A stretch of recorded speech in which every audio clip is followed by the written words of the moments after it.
بسم الله الرحمن الرحيم الحمد لله رب العالمين والصلاة والسلام على سيد الأنبياء والمرسلين محمد وآله وصحبه أجمعين أما بعد فأعوذ بالله من الشيطان الرجيم بسم الله الرحمن الرحيم هل يستوي الذين يعلمون والذين لا يعلمون صدق الله العظيم.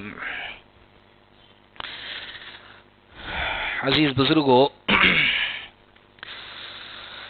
21 باتیں اب تک میں نے اس حوالے سے ذکر کی کہ یہ کورونا کے زمانے نے اور لاک ڈاؤن کے زمانے نے کیا کیا سبق ہم کو دیے ہیں، اور انسان اصل عبرت جو حاصل کرتا ہے اس کے پریشانی اور تکلیف کے دنوں سے عبرتیں حاصل کرتا ہے، ورنہ عبرتیں اور نصیحتیں تو خوشی کے دنوں میں، عیش کے دنوں میں، آسانی کے دنوں میں بھی بہت ساری ملتی ہے، لیکن عام طور پر اس میں توجہ نہیں ہوتی ہے. لیکن جب حالات آتے ہیں تو اس میں بہت ساری عبرتیں اس کو حاصل ہوتی ہے، اس کو وہ بڑی توجہ کے ساتھ اور غور کے ساتھ لیتا ہے.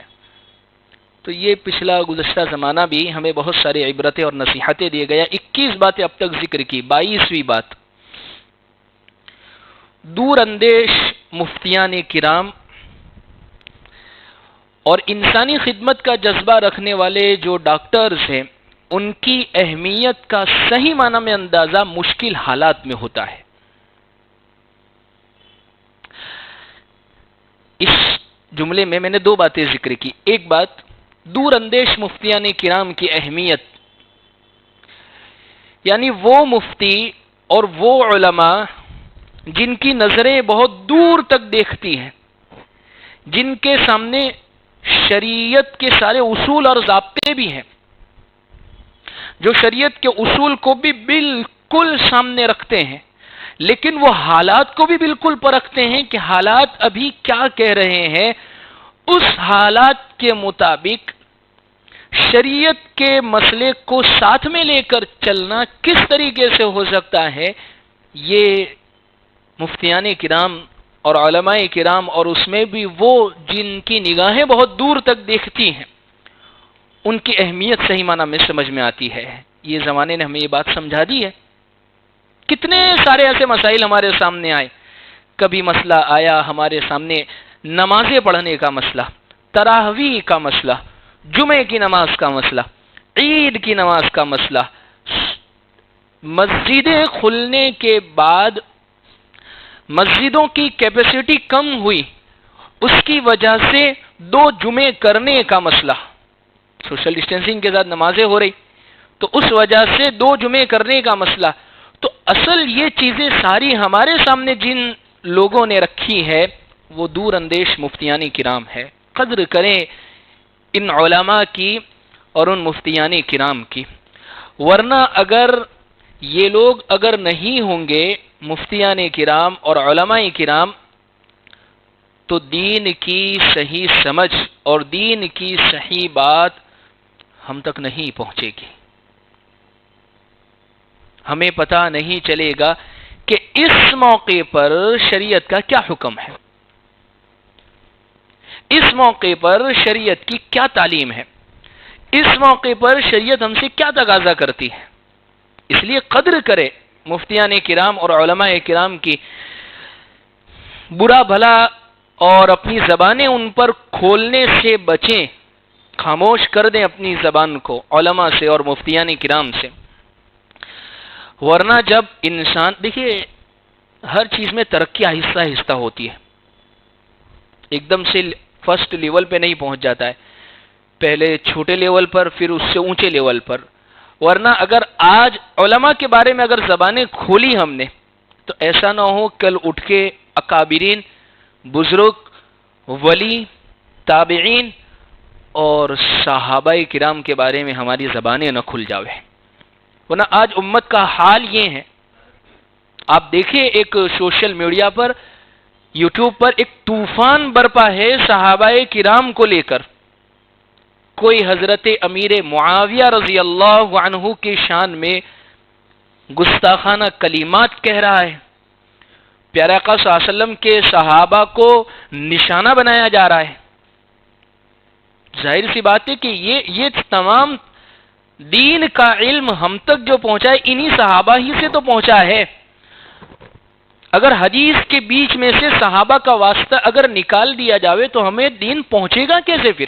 اس لیے اللہ کے نبی صلی اللہ علیہ وسلم نے صحابہ کے متعلق اتنی پیاری بات فرمائی، فمن احبہم فبحبی احبہم، خطبے میں پڑھی جاتی ہے ہر جمعہ کو یہ بات، ومن ابغضہم فببغضی ابغضہم، جو میرے صحابہ سے محبت کرے گا وہ ان سے اس وجہ سے محبت کرے گا، میرے ساتھ محبت کی وجہ سے میرے صحابہ سے محبت ہوگی. اور جو ان سے نفرت کرے گا دراصل صحابہ سے نفرت نہیں کر رہا ہے، وہ مجھ سے نفرت کرنے کی وجہ سے میرے صحابہ سے نفرت کر رہا ہے. اس لیے اس زبان کو بس دی ہے تو چلانا شروع نہ کر دے، خاموش رکھے. کہیں شریعت کا کوئی کویسچن، کوئی سوال ہمارے سامنے آ جاوے یا کوئی ایسی بات جو ہمارے پلے ہمارے بھیجے میں نہیں پڑتی ہے تو ہم خاموشی اختیار کر لے. فوراً ہر چیز پر بولنا ضروری نہیں ہوتا ہے، ہر چیز پر اپنی رائے رکھ دینا ضروری، کہیں خاموشی بھی بہت نجات دے دیتی ہے. تو الغرض دور اندیش مفتیان کرام کی قدر یہ زمانے نے ہمیں سمجھائی کہ ہمیں گھروں میں رہتے ہوئے ہمارے سامنے سوشل میڈیا کے حوالے سے، ویڈیو کے حوالے سے وہ تمام مسائل ہم تک اللہ تبارک و تعالی نے پہنچا دیے ہیں ان مفتیان کے ذریعے سے جن کے سامنے شریعت کا پورا علم ہے. ان کی قدر کرے. اور دوسرا جملہ میں نے ذکر کیا، انسانی خدمت کا جذبہ رکھنے والے ڈاکٹروں کی اہمیت کو سمجھیں. جیسے بعض احباب ہر ڈاکٹر کو یا ڈاکٹروں کا نام آتے ہی برا بھلا کہنا اور گالیاں دینا شروع کر دیتے ہیں. جیسے بعض لوگ تو یہاں تک کہہ دیتے ہیں کہ ڈاکٹر پہلے تو قصائی تھے اب تو جلاد ہو گئے. یعنی پہلے یہ تھا کہ بس کاٹو، اب تو اس سے زیادہ کہ بس ختم کرو ان کو کسی بھی طریقے سے، جو مال ہے کسی بھی طریقے سے ان سے وصول کر لیا جائے. تو ہر فیلڈ میں ایسا نہیں ہوتا ہے.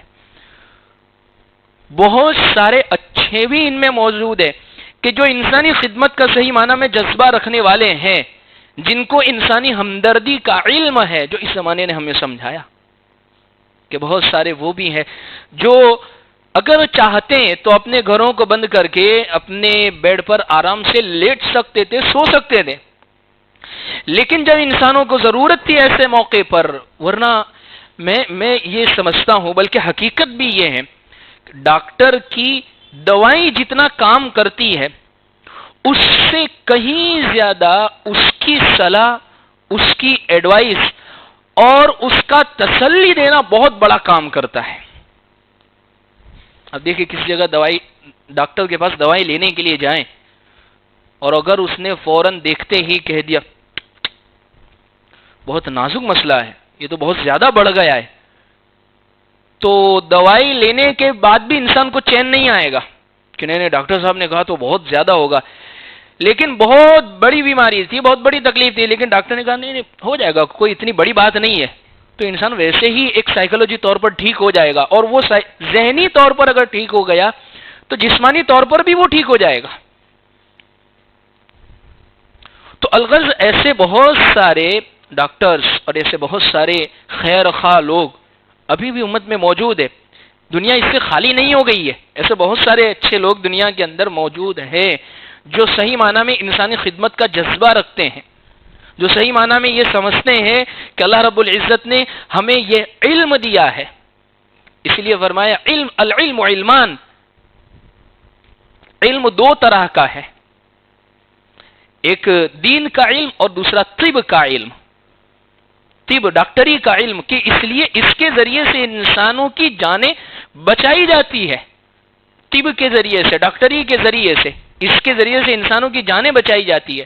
تو یہ اللہ نے ہمیں دیا ہے، یہ بہت بڑی اللہ کی نعمت ہے. ہم اس کے ذریعے سے لوگوں کو تسلیاں دیں گے. جو دوائیں ہم سے بن سکے گی وہ ہم ان کی خدمتیں کرنے والے بنیں گے. تو ایسے بہت سارے اب بھی موجود ہے.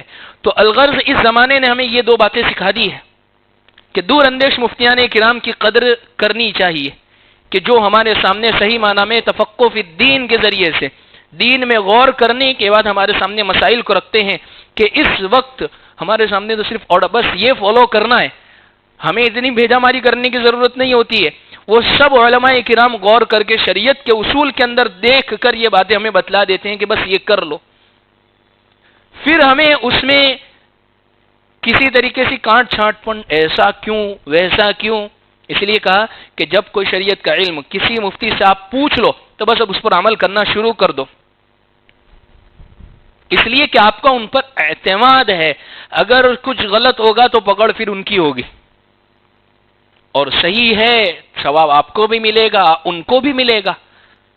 تو الغرض عزیز بزرگوں، دور اندیش مفتیان کرام کی اور انسانی خدمت کا جذبہ رکھنے والے ڈاکٹروں کی صحیح معنی میں ہمیں قدر کرنے کی ضرورت ہے. ان کی ہمت افزائی کر دینی چاہیے کبھی کہ اللہ آپ کو جزائے خیر دے کہ آپ نے اپنی دوائیوں کے ذریعے سے، اپنے علاج، اپنے مفید مشوروں کے ذریعے سے، آپ نے اپنی ہیلپ اور مدد کے ذریعے سے بہت سارے لوگوں کو تسلیاں دی.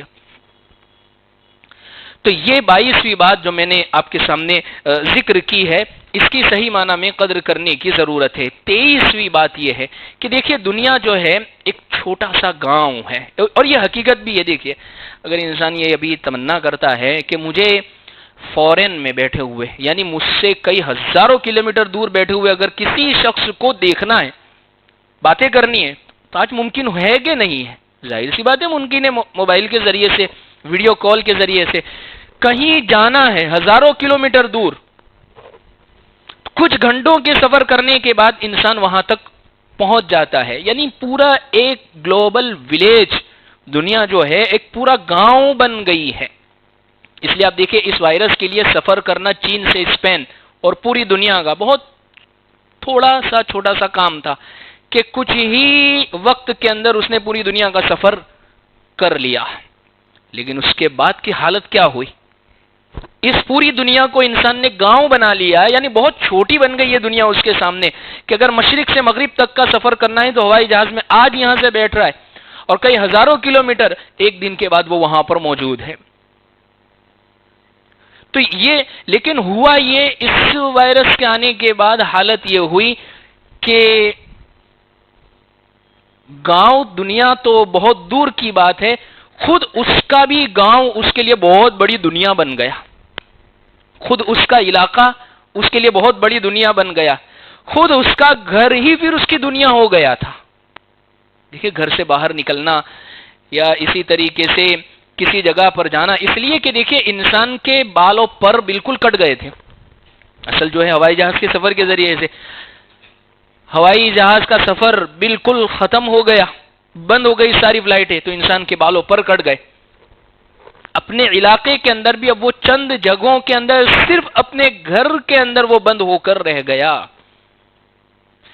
اس سے یہ بات سمجھ میں آتی ہے اللہ تبارک و تعالی کی قدرت کا صحیح معنی میں اندازہ ہوتا ہے. انسان تو چاہے دنیا کو گاؤں بنا لے، تو دنیا کو اپنی مٹھی میں کرنے کی کوشش کر لے، لیکن جب اللہ کا حکم آتا ہے تو یہی دنیا تیرے لیے کتنی بڑی اور کتنی مشکل ہو جاتی ہے. اس سے صحیح معنی میں اللہ کی قدر کو اور اللہ تبارک و تعالی کی طاقت کو سمجھیے. جو اس زمانے نے ہمیں یہ بات سمجھا، یعنی تھوڑا غور کرنے کی کسی چیز پر عادت ڈالیں. اس لیے کیا فرمایا؟ تھوڑی دیر کے لیے اللہ کی قدرت کے اندر غور کرنا کئی ہزاروں سال عبادت کرنے سے بہتر ہے. تھوڑی دیر کے لیے اللہ کی قدرت میں غور کرنے کے لیے بیٹھ گئے کہ اللہ کیا حالات تھے، کیا چیز ہو گئی تھی، اور غور و فکر کرنا انسان نے اس کے متعلق شروع کر دیا، سوچنا اس کے متعلق. تفکر فی ساعت، تھوڑی دیر کے لیے اللہ کی قدرت میں غور کرنا اس نے شروع کر دیا. یہ کئی ہزاروں سال کی عبادت کرنے سے اس کے لیے بہتر ہے. اس لیے کہ اس کے اندر وہ پتہ نہیں کتنی ساری عبرت اور نصیحت کی باتیں حاصل کر لے گا، کتنی چیزیں اس کے متعلق سوچ لے گا، اپنی عبرت، اپنے آخرت کی تیاری اور اپنے آئندہ کی زندگی کو بہتر بنانے کی وہ کوششیں کرے گا. تو اس 30ویں جملے میں اللہ کی قدرت کا سبق ہمیں ملتا ہے. 24ویں بات، قدرت تو اللہ کی ہے. دیکھیے دنیا کے بڑے بڑے ممالک جن کو یہ ناز تھا، جن کو یہ گھمنڈ تھا کہ ہمارا صحت کا نظام، ہمارا علاج کا نظام، ہمارا ڈاکٹری نظام دنیا میں سب سے زیادہ مضبوط ہے، بتا دیا کہ نہیں بتا دیا اللہ رب العزت نے کہ اگر تمہیں ناز ہے اپنی طاقت پر، اپنی قدرت پر، تو ذرا اللہ تبارک و تعالی کی طاقت اور قدرت میں بھی غور کر کے دیکھ لو. تمہارے سارے نظام صحت، تمہارے سارے علاج کے نظام معطل ہو گئے ہیں. اتنا ہی نہیں، جو علاج کرنے والے ہیں ڈاکٹر، ان کو بھی پوری سہولتیں نہیں مل رہی ہیں. بعض جگہوں پر تو خود ان کی حفاظت کی بھی تدبیر نہیں ہو رہی ہے. یعنی ان کی پہننے کی چیزیں، کٹ ہے یا ایسی بہت ساری چیزیں، وہ بھی ڈاکٹروں کے پاس ہسپتالوں کے اندر موجود نہیں ہیں. دیکھیے اللہ یہ سمجھا رہے ہیں کہ یہ صرف بول ہے، یہ صرف جملے ہیں. طاقت تو صرف اور صرف اللہ تبارک و تعالیٰ کی ہے کہ اللہ جب دنیا کو، یہ فرعون کے حالات کو اٹھا کر دیکھیں، قارون کے حالات کو اٹھا کر دیکھیں کہ اللہ رب العزت نے ان کو کتنی زبردست، ایک کو مال دیا تھا اور ایک کو طاقت، سب چیزیں دی تھی. فرعون ایسی زبردست اس کو طاقت دی تھی، اتنی زبردست اس کو قدرت دی تھی کہ وہ یوں سمجھ لیجئے کہ ایک بہت بڑی حکومت وہ چلایا کرتا تھا، اور اپنے آرڈر کے ذریعے سے اور اپنی بات کے ذریعے ہر چیز کے منوانے کی کوشش کرتا تھا. لیکن جب اللہ کا نظام جب چلا ہے تو کیا حالات اس کے اوپر آئے ہیں، کیسی پریشانیاں اس پر آئی ہے. یہ جتنی بھی طاقتور قومیں گزری ہے، حضرت عیسیٰ علیہ السلام کے زمانے کے اندر طب اور ڈاکٹری کا جو علم ہے وہ بہت زوروں کے اوپر تھا. یعنی ایسے ایسی جڑی بوٹیاں نکال لیتے تھے، ایسے ایسے ریسرچ وہ لوگ کر لیا کرتے تھے جس کے ذریعے سے مریضوں کو، بیماروں کو ٹھیک کر دیا کرتے. عین اسی زمانے کے اندر حضرت عیسیٰ علیہ السلام تشریف لائے اور انہوں نے اس سے بڑھ کر اللہ کی طاقت کو سمجھایا کہ تمہارا علاج جو ہے وہ اب بھی ناقص ہے. اللہ کی طاقت اور قدرت کو سمجھیے کہ میرے پاس اگر کوئی اندھے کو لے کر آؤ، میں اس پر ہاتھ پھیروں گا، وہ ٹھیک ہو جائے گا، لیکن وہ اللہ کے کرنے سے ہوگا. تم آ کر یہاں پر تو ختم ہو گئے ہو کہ یہ آنکھیں تو نہیں لا سکتے ہو، لیکن میں یہ بھی کر سکتا ہوں، لیکن وہ اللہ کے حکم سے ہو رہا ہے. برس والی بیماری، کوڑ کی بیماری، اس کو ٹھیک کر دیتا ہوں. جو کھا کے آتے ہو وہ سارا کے سارا تم تو لیبورٹری میں جاؤ گے، ریسرچ ہوگا اور پوری تحقیق پھر بتاؤں گے. میں تو ابھی تمہیں بتا دیتا ہوں، اللہ کی لیبورٹری میرے اندر ایسی فٹ کی ہوئی ہے کہ میں سب بتا دیتا ہوں کیا کھا کر آئے ہیں. اللہ یہ بتلاتے ہیں ان حالات کے ذریعے سے، ان واقعات کے ذریعے سے، کہ اصل جو قدرت ہے، اصل جو طاقت ہے وہ اللہ تبارک و تعالی کی طاقت ہے. دنیا کا سارا نظام وہ ناقص ہے، کوئی مکمل ہونے کا دعویٰ نہیں کر سکتا ہے. اگر وہ مکمل ہونے کا دعویٰ کر رہا ہے تو یاد رکھے وہ تکبر کے اندر مبتلا ہو چکا ہے. ہر ایک کو اپنے نقص کا، اپنی کمی کا احساس ہوتے رہنا چاہیے. ہم بھی اپنی زبان سے ایسے جملے ہرگز نہ نکالیں. تو یہ 24ویں بات. 25ویں بات یہ ہے کہ دنیا کا جو ایک نظام جو چل رہا ہے، سودی نظام، یعنی دنیا کی اکنامکس کو اٹھا کر آپ دیکھیں، معاشی حالات کو اٹھا کر دیکھیں کہ اکثر جو نظام ہے وہ سود پر مبنی ہے. اور ان حالات کے بعد دنیا کے اس سودی نظام کو ہلا کر رکھ دیا ہے کہ اکثر ممالک اور دنیا کے اکثر ملک وہ پستی کے اندر چلے گئے ہیں، حالات کے اندر آ چکے ہیں، غربت کی طرف چلے گئے. اور اس کی سب سے بڑی واحد وجہ یہ ہوئی ہے سودی نظام. اسلامی جو نظام ہے وہ سود سے پاک ہے کہ جس میں کسی پر ظلم نہیں ہے، کسی سے چھینا نہیں جاتا ہے، بلکہ انسان اپنی خوشی سے اپنی زکوٰۃ کو یہ سمجھتے ہوئے اپنے مال کو نکالتا ہے، میں نکالوں گا، اللہ اس کے ذریعے سے میرا فائدہ کریں گے. جبکہ سودی نظام جو ہے، جو دنیا کے اندر بہت زیادہ رائج ہے، یہ ایک انسان سے چھیننے کا نظام ہے، مالدار کو اور زیادہ مالدار بنانے کا نظام ہے، اور جو درمیانی ہے اور غریب اس کو اور درجے. اسی لیے آپ دیکھیں اس وقت کے دنیا کی جو دولت ہے چند مالداروں کے ہاتھ میں سمٹ کر رہ گئی ہے، جبکہ اسلام کا یہ ہرگز، مسلمانوں کا اور اسلام کا یہ ہرگز نظریہ نہیں ہے. دولت یہ اللہ کی ملکت ہے، ہم مالک نہیں ہیں، ہم تو صرف پہرے دار ہیں. اگر اللہ نے ہمیں دی ہے، اگر مالک ہے تو قبر میں کیوں نہیں لے جاتے اپنے ساتھ میں؟ اگر یہ ہماری ہی ہے تو ہم کیوں اس کو چھوڑ کر چلے جاتے ہیں؟ تو ہم صرف نگران ہیں، جو اللہ نے ہمیں دی ہے ہم اس کے صرف نگران ہیں. کہ اللہ نے کچھ دنوں کی، کچھ سال کی واچ مین ہی ہمیں دی ہے کہ بس تھوڑی دیر کے لیے تو اس کی نگرانی کر لینا، تھوڑی دیر کے لیے تو اس کو دیکھ لینا، پھر جب تو چلا جائے گا تیرے بعد والے پہرے داری کرنے آ جائیں گے اس کے اوپر. تو یہ کچھ دیر کے لیے اللہ تبارک و تعالیٰ نے ہم تمام کو دیا. اسلام کا نظام یہ ہے کہ دولت چند ہاتھوں میں نہ سمٹ کر رہ جاوے. دولت یہ اللہ کی ہے، تمام لوگوں کے ہاتھ کے اندر، تمام لوگوں کے پاس رہے، ہر ایک کے پاس. اس لیے اس کا بہترین ماڈل حضرت عمر بن عبدالعزیز رحمۃ اللہ علیہ کے زمانے میں پیش ہوا تھا. حضرت عمر بن عبدالعزیز، جن کو عمر ثانی کہا جاتا ہے، انہوں نے اپنے زمانے کے اندر اتنا خوبصورت اسلام کا نظام پیش کیا کہ پورے اپنے علاقے کا جائزہ انہوں نے لیا، اپنے گورنروں کو بھیجا، اپنے ماتحتوں کو بھیجا سروے کرنے کے لیے، سب کے چوپڑے رجسٹر بنائے گئے، پورا ایک نظام بنایا، اور نظام بنانے کے بعد جتنے غریبوں کی فہرست آتی ہے تمام کے گھروں پر جا جا کر مالوں کو پہنچایا. ایک سال یہ ہوا. دوسرے سال بالکل آدھا یا بالکل اس سے بھی کم ہو گیا جہاں مال دینا تھا. حضرت عمر بن عبدالعزیز نے پوچھا کہ بھئی تم نے خیانت تو نہیں کی؟ اپنے گورنروں سے پوچھا کہ اتنا سارا مال بچا کر لیا ہے. کہا حضرت بات دراصل یہ ہے کہ جہاں ہمیں مال پہنچانا تھا، جو گزشتہ ہمیں جن غریبوں کو پہنچائے، اللہ رب العزت نے اب انہیں بھی نواز دیا ہے. اب وہ زکوٰۃ لے نہیں رہے، اب وہ زکوٰۃ نکالنے والے بن گئے ہیں. اسلام میں یہ ہے کہ صرف جمع کر کے بھیگی کر کے نہ رکھا جاوے، اس میں زکوٰۃ رکھا ہے، صدقہ رکھا ہے، صدقہ واجبہ ہے، نفلی صدقہ ہے، للہ ہے، نذر ہے، فدیہ ہے، بہت ساری ایسی چیزیں ہیں جس کے ذریعے سے انسان کے مال کو دوسروں تک پہنچایا گیا ہے. کچھ چیزیں تو لازمی ہے کہ اگر وہ بھی دل چاہتا ہے پھر بھی کرنا ہی پڑے گا ورنہ گنہگار ہوگا، اور کچھ چیزیں اس کی خوشی پر چھوڑ دی ہے کہ جب تو واجب چیزیں، کمپلسری چیز تو اب تو نے نکال لی ہے کہ جو تیرا دل چاہے کہ نہ چاہے نکالنی پڑے گی، لیکن اس سے آگے بڑھ کر کہ اب تیری خوشی بھی دیکھنا چاہتے ہیں اللہ کہ تو اپنی خوشی سے کیا کرتا ہے، اپنی خوشی سے تو نکالتا ہے، اپنی خوشی کے ساتھ تو دیتا ہے. تو یہ ایک اسلام کا ایک نظام ہے کہ ہر ایک طبقے تک یہ چیز کو پہنچایا جاوے، جبکہ دنیا کا ایک معاشی اکنومی جو نظام ہے وہ چند ہاتھوں میں سمٹ کر اور زیادہ تر اکثر جو ہے وہ سود پر مبنی ہے، جس کی حالت ابھی کیا ہوئی جو ہمارے سامنے ہے. اس لیے قدر کرے اسلام کی اور فخر کرے اپنے مسلمان ہونے پر. 26ویں بات یہ ہے، مسلمان آج بھی اپنے مقتدی علماء اور مفتیان کرام کے مشوروں کو مانتے ہیں. دیکھیے بہت بہت بہت بڑی یہ خوش نصیبی کی بات ہے ہمارے لیے.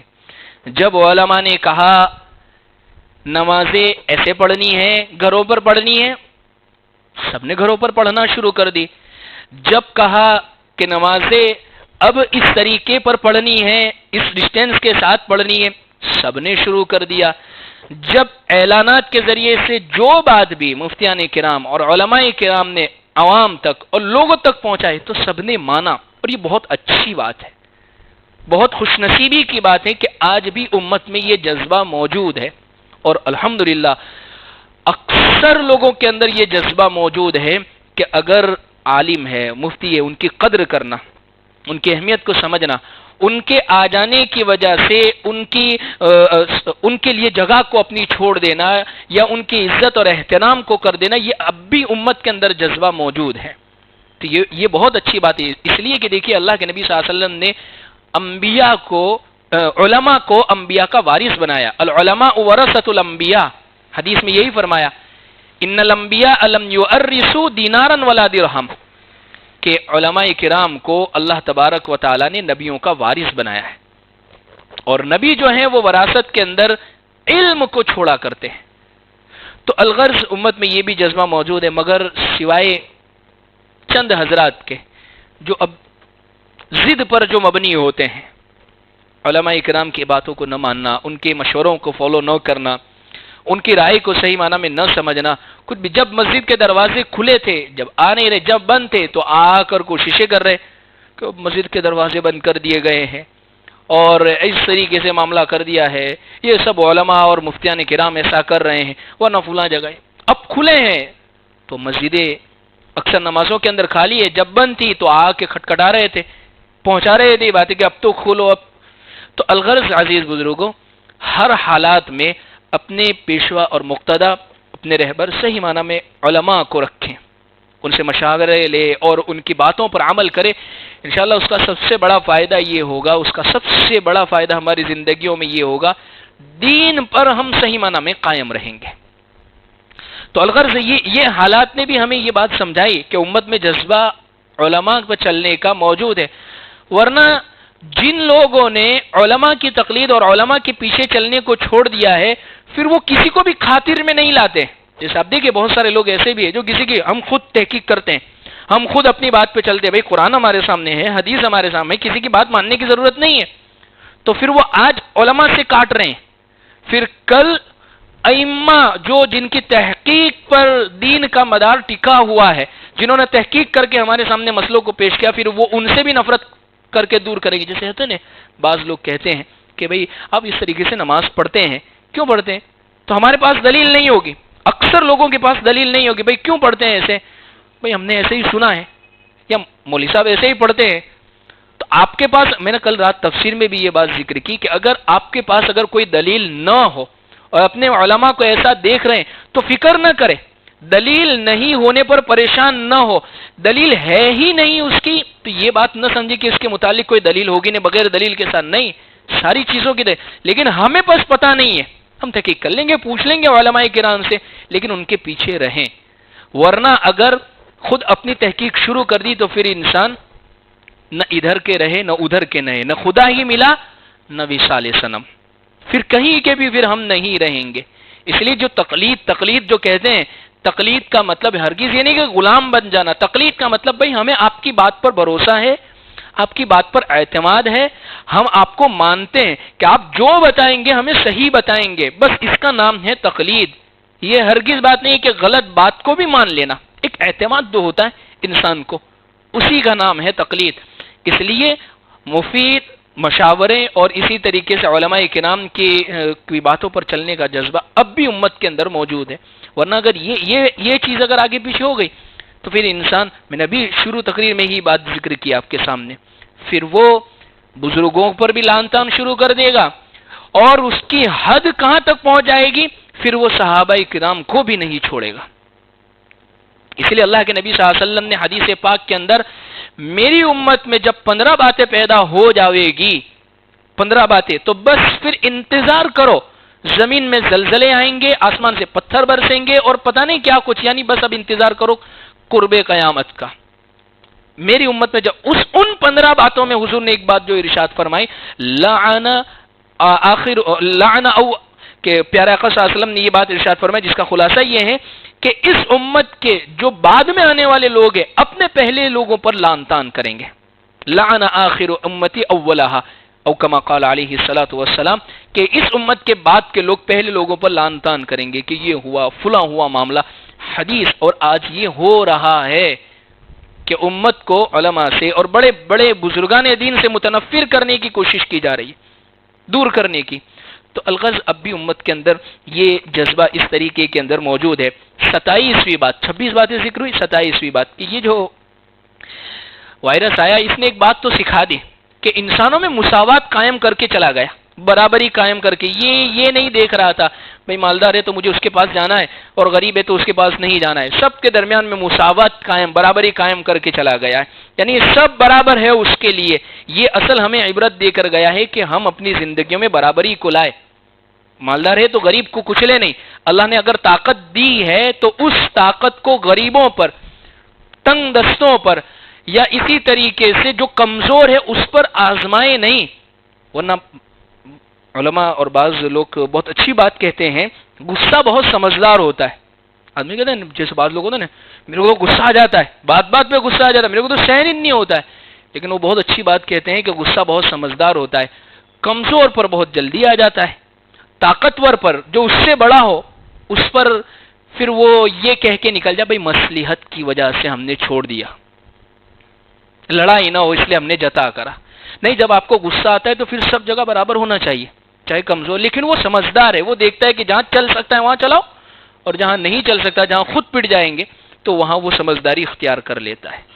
تو الغرض یہ مساوات برابری بتا کے گیا ہے یہ وائرس کہ سب کے ساتھ برابری کا معاملہ کرنا. یہ اگر ہماری زندگیوں میں آ گیا تو ہم کامیاب ہو جائیں گے. آخری خطبے میں اللہ کے نبی صلی اللہ علیہ وسلم نے کیا بات فرمائی تھی؟ آخری خطبہ حجۃ الوداع کے موقع پر حضور نے فرمایا لا فضل للعربی ولا عجمی, کسی عربی کو, کسی عجمی پر, کسی گورے کو, کسی کالے پر کوئی فضیلت نہیں ہے, سب انسانوں میں سارے کے سارے برابر ہے. اصل فضیلت جو ہے وہ تقوی اور ڈر کی وجہ سے, جو اللہ سے جتنا ڈرے گا وہ اللہ کے نزدیک اتنا زیادہ فضیلت والا ہوگا. اللہ سے دعا ہے اللہ ہمیں صحیح معنوں میں ان باتوں پر عمل کی توفیق عطا فرمائے۔ وآخر دعوانا الحمدللہ رب العالمین۔ ہمارے اس چینل کو الانوار میڈیا کو سبسکرائب کرے، ویڈیو اگر پسند آئے لائک کرے، کمنٹس کرے اور اپنے دوست احباب میں ایک ثواب کی نیت سے ضرور شیئر کرے اور ہمیں دعاؤں میں ضرور یاد رکھے۔